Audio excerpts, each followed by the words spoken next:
শ্রোতা মণ্ডলী, এর আগে কিছু ভিডিওতে আমি গায়ের মুকাল্লিদ অর্থাৎ আহলে হাদিসদের ফিতনা থেকে আপনাদেরকে বেঁচে থাকার জন্য বারবার আমি অবগত করেছি যে এরা কিভাবে আজ মুসলমান সমাজের মধ্যে এই বিভেদকে সৃষ্টি করছে এবং মুসলমানদের আমলকে খারাপ করছে। তো সেই রকমই আজ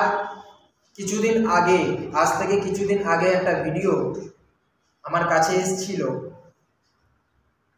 সেটা হচ্ছে মুমতাজুল ইসলামের সম্পর্কে, যে উনি ভরা মজলিসের মধ্যে স্টেজের ওপর উঠে কিছু এমন উনি ফতোয়া দিয়েছেন যে ফতোয়াগুলো আমি জানি না উনি কোন দলিল থেকে সেই জিনিসগুলোকে সাব্যস্ত করেছেন,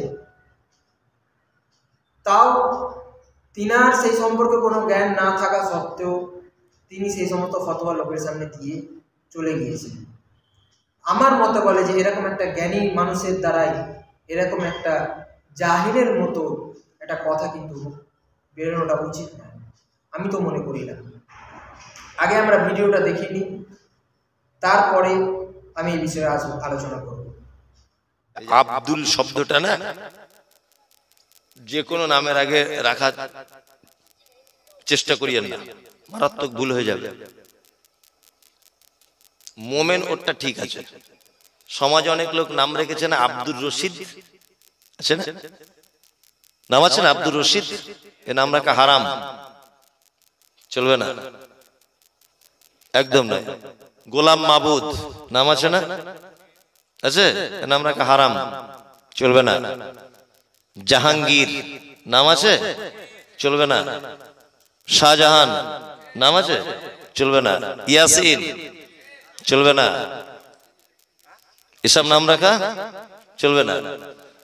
ভাববে না হয়তো বক্তার বিরুদ্ধে বলেছে, আল্লাহর কসম বলছি না, আমার কারোর বিরুদ্ধে বলার দরকার নেই। যে নামের অর্থ হয় না সে নাম রাখা ইসলামে নাজায়েজ, চলবে না। আল্লাহর নামের আগে আব্দ শব্দ লাগানো যাবে। আল্লাহর নাম রশিদ, আল্লাহর নাম আছে নাকি? নাই। আমরা এই ভিডিওতে দেখলাম যে উনি বলেছেন যে প্রথম নম্বর কথা যে আব্দুর রশিদ নাম রাখা যাবে না, এটা কি বলেছে? হারাম।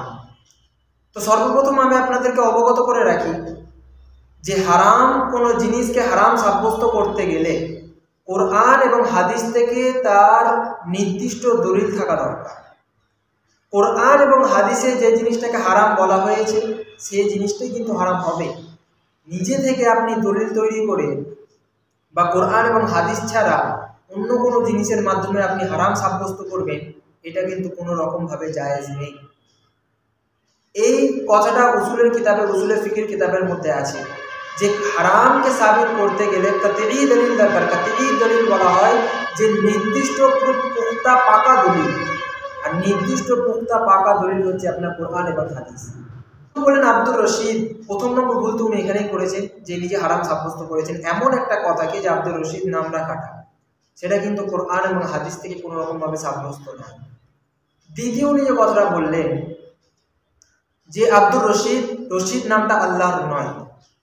আচ্ছা, আমরা যদি আল্লাহর 99টা নামের দিকে লক্ষ্য করি তাহলে আমরা দেখতে পাবো যে একদম শেষের দিকে, শেষের লাইনের দিকে দুটো নামের আগে কিন্তু আল্লাহ তাআলার আব্দুর রশিদ নামটা কিন্তু অবশ্যই আমরা দেখতে পাবো। 99টা নামের মধ্যেই কিন্তু আছে যে আল্লাহ তাআলা রশিদ নামটা।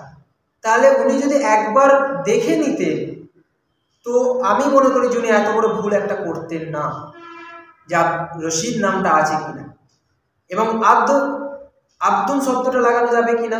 অবশ্যই আব্দুল কথাটা লাগানো যাবে, ওনার কথা অনুযায়ী তো যাচ্ছে। উনি তো বলছেন যে আল্লাহর নামের সামনে আব্দ শব্দটা লাগানো যাবে, তো আল্লাহর নামের সামনে আব্দ শব্দটা রাখা যাবে।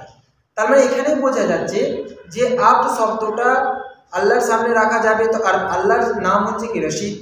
তো আল্লাহ তাআলা আব্দুর রশিদ নাম রাখা জায়েজ। এছাড়াও উনি বলেন গোলাম মাহবুব, এই সমস্ত নাম রাখা যাবে না। গোলাম মাহবুব কেন? যে মাবুদ শব্দের অর্থ হচ্ছে যে খোদা, যার ইবাদত করা হয়। তো আল্লাহ তাআলার ইবাদত করা হয়, তো আল্লাহ তাআলাকে কিন্তু মাবুদও বলা যায়। এরপরে আপনাদের প্রশ্ন হতে পারে যে আল্লাহ তাআলার মাবুদ নামটা কোথা থেকে আসলো। তাহলে আমি আপনাদেরকে প্রশ্ন করতে চাই যে আল্লাহ তাআলার খোদা, যে আল্লাহ তাআলাকে বলা হয়, এই খোদা নামটা কোথা থেকে আসলো। তো এই বিষয়ের উত্তর হচ্ছে যে ইবনে তাইমিয়া রহমতুল্লাহ আলাইহি তিনার কিতাব মজমুউল ফতোয়ার 6 নম্বর খণ্ড 374 নম্বর পৃষ্ঠার মধ্যে তিনি লিখেছেন যে আল্লাহ তাআলার অসংখ্য নাম আছে। আল্লাহ তাআলার নির্দিষ্ট 99টা নাম নয়, যে 99টা নাম আমাদের সামনে থাকে বা কোরআনের অনেকগুলো কোরআনের সামনে দেওয়া থাকে। তো আল্লাহ তাআলার নির্দিষ্ট 99টা নাম নয়, আল্লাহ তাআলার অসংখ্য নাম আছে। আর এই বিষয়ে আকসার ওলামারা, আকসার মুহাদ্দিসিনরা এটাই বলেন যে আল্লাহ তাআলার অসংখ্য নাম আছে, আল্লাহ তাআলার নির্দিষ্ট 99টা নাম নয়। এ বিষয়ে তিনারা দলিল দেয় মুসনাদ আহমদ কিতাবের 3704 নম্বর একটা হাদিসকে। সেই হাদিসের মধ্যে বর্ণনা করা হয়েছে যে হুজুর পাক সাল্লাল্লাহু আলাইহি ওয়াসাল্লাম দোয়া করতে করতে বলেন যে কোনো ব্যক্তি যদি আপনার মন খারাপের মধ্যে থাকে তো তার জন্য এই দোয়াটা করা দরকার। সেটা হচ্ছে আল্লাহুম্মা ইন্নী আবদুকা ওয়া ইবনু আবদিকা। তো এই হাদিসেরই আপনার মাঝখানের দিকে একটা দোয়া হচ্ছে আসআলুকা বিকুল্লি ইসমিন হুয়া লাকা সাম্মাইতা বিহি নাফসাকা আও আল্লামতাহু আহাদাম মিন খালকিকা আও আনজালতাহু ফি কিতাবিকা আও আস্তাআসারতা বিহি ফি ইলমিল গায়বি ইনদাকা। এটা হচ্ছে তারই একটা ইবারত, সেই হাদিসের ইবারত। অর্থাৎ এখানে বলতে চাই হুজুর পাক সাল্লাল্লাহু আলাইহি ওয়াসাল্লাম যে আমি আপনার কাছ থেকে চাইছি আপনার ওই সমস্ত নামের বদলে যেগুলো মানে নামের ওসিলায় যেগুলো আপনার কাছে আছে এবং যেগুলো আপনার বান্দাদের মধ্যে কাউকে আপনি জানিয়েছেন, এবং ওই সমস্ত নামের ওসিলায় যেগুলো আপনি আপনার ইলমে গায়েবের মধ্যে রেখেছেন, অর্থাৎ আপনি কাউকে সেগুলো জানাননি, অর্থাৎ সেগুলো কোনো মানুষ জানে না।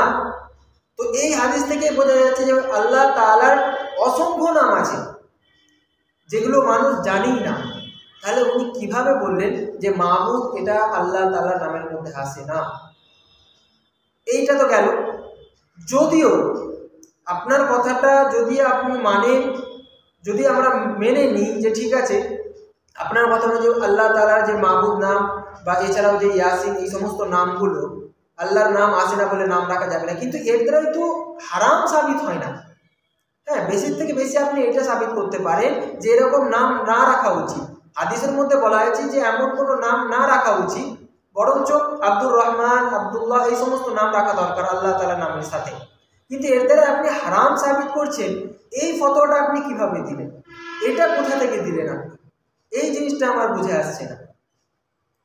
তো এদের এই সমস্ত কথা বা এই সমস্ত উল্টোপাল্টা ফতোয়া থেকে আমাদের খুব বেঁচে থাকা দরকার।